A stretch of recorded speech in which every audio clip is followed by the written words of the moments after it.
नमस्कार, आप देख रहे हैं पीयूष खबर बिहार। प्लीज सब चैनल को सब्सक्राइब और शेयर करें। जी, आज जो है आप लोगों की बैठक रखी गई है, वो बैठक का उद्देश्य क्या है?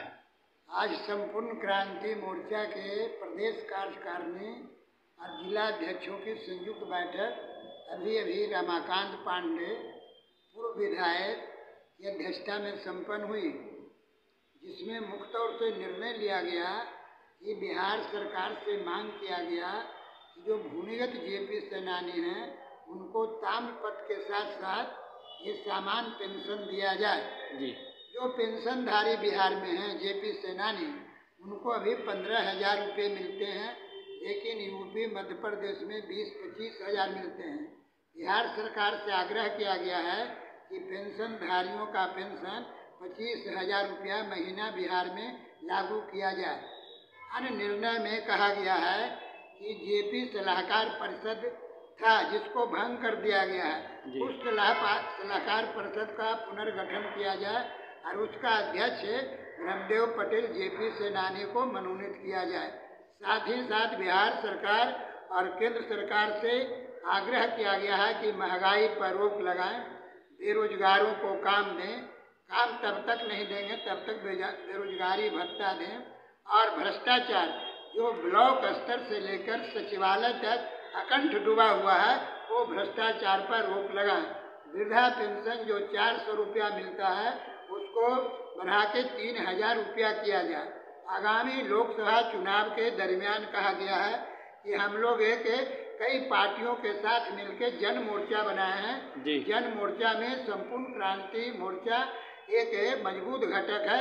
उसका निर्णय है कि बिहार के 400 सीट और झारखंड के 14 सीट पर चुनाव लड़ेंगे। हम लोग एनडीए और महागठबंधन के खिलाफ हैं। एनडीए और महागठबंधन एक ही सिक्के के दो पहलू हैं। इसलिए आम जनता से आग्रह है कि आप एनडीए को और महागठबंधन को ना वोट देकर आप जन मोर्चा को वोट दें, इसलिए कि जनता के लिए काम करेगा।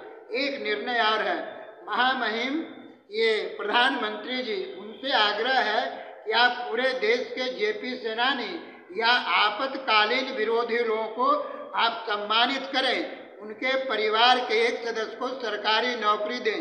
ऐसा मैं इसलिए कह रहा हूँ कि 2016 में राजगीर सम्मेलन के बाद हम लोग दिल्ली में 5 आदमी जाके मिले थे प्रधानमंत्री से, और उनसे आग्रह किया था कि आप हर मीटिंग में नरेंद्र मोदी जी बोलते हैं कि हम भी इमरजेंसी में के खिलाफ हैं, लेकिन हम जेल में नहीं गए हैं। तो उनसे हम लोगों ने आग्रह किया कि आप पूरे देश के, जिसमें करीब 2-3 लाख लोग हैं, भारत का जो नक्शा देखिए, उत्तर में कश्मीर है, दक्षिण में कन्याकुमारी है, पूर्वांचल में नागालैंड त्रिपुरा है, पश्चिम में कच्छ की खाड़ी है। इसमें जो आंदोलनकारी हैं पूरे देश में 1 से 1.5 लाख लोग अभी जिंदा हैं, इनको आप सम्मानित करें, उनसे आपका भी सम्मान बढ़ेगा और उनके परिवार के एक सदस्य को नौकरी दें। ये नरेंद्र मोदी से मांग था। तीसरा मांग उनसे था कि आंदोलन के बड़े नेता थे जयप्रकाश नारायण, जो शिवा छपरा के थे, उनके घर एकदम टूटे फूटे हुए हैं, तो उनको आप एक म्यूजियम टाइप का बना दें, राष्ट्रीय म्यूजियम जो गांव में हो, और वो म्यूजियम बनेगा तो सब काम होगा। तो उसके लिए 5 करोड़ रुपया नीति दिए प्रधानमंत्री जी, और वहाँ एक कमेटी बना के वो काम उनका हो रहा है। वो 3 काम में एक काम पूरा के 2 काम उनके बाद है। अभी उनसे आग्रह है कि आप जेपी सेनानी को सम्मानित कीजिए, उनके परिवार को नौकरी दीजिए। नहीं ऐसा कीजिएगा तो आने वाले दिनों में जो 25 में लोकसभा का चुनाव है, उसमें कोई भी जेपी सेनानी आपको वोट नहीं देगा। ये कह के मैं अपनी बातों को विराम देता हूँ। परिचय, मेरा नाम ब्रह्मदेव पटेल।